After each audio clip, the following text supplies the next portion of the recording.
Hello, everyone. Welcome back to the channel. Today, we're diving into one of the most powerful forces in personal finance, compounding interest, and why it's so important to start saving as early as possible. If you want to build long-term wealth, you definitely want to understand how this works. Let's get started. We've all heard the advice to save money, but what most people don't realize is that simply putting money in a savings account isn't enough. Why? Because of inflation. If you're not investing your money, inflation will slowly eat away at its value. That means your money today won't buy as much in the future. For instance, in 2013, the average price of apples per kilogram was roughly $2.90, and now it costs around $4 in 2024, which is a 38% increase in just a decade. This price hike is a clear example of inflation. So, while saving is great, the key to growing your wealth over time is investing in assets that provide a rate of return higher than inflation. Without that, your money's purchasing power could actually shrink despite being saved. Now, when we talk about investing, what's really important is the rate of return you're getting on your money. A higher rate of return means your money grows faster. If you're just saving in a regular bank account, you might get a 1% interest rate. But if you invest in something like the stock market, historically, you could get an average return of about 7 to 8%. And here's where the magic of compounding comes in. Compounding means earning interest not just on your initial investment, but also on the interest you've already earned. In other words, your money starts to make money on itself.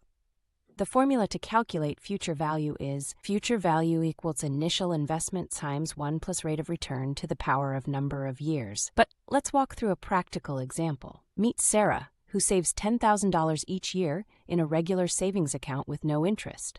After 30 years, she'll have saved exactly $300,000. Simple, right? Now let's look at Emma. Like Sarah, Emma also invests $10,000 every year, but her investments earn an 8% rate of return. After the first year, Emma earns $800 in interest, bringing her total to $20,800. She reinvests that full amount, and at the end of the second year, she earns $2,464 in interest, giving her $32,464 to invest in year 3. Emma continues this cycle for 30 years, and by the end, she will have more than $1 million. That's the incredible power of compound interest at work, your money making more money over time. Now, here's the key takeaway. Because of compounding, the earlier you start saving and investing, the more time your money has to grow. Even if you're only able to save a small amount each month, starting early will make a massive difference in the long run. Here's another powerful example that demonstrates this point. Let's compare two people. Jack starts saving and investing $10,000 per year at the age of 25, and Tom starts doing the same but at the age of 35, both with an 8% rate of return. By the time they both reach 65, Jack, who started at 25, will have around $2.6 million, while Tom, who started at 35, will have just over $1.1 million. That's a huge difference, all because Jack gave his money 10 more years to grow. The longer you leave your money invested, the more it grows. It's like a snowball rolling down a hill.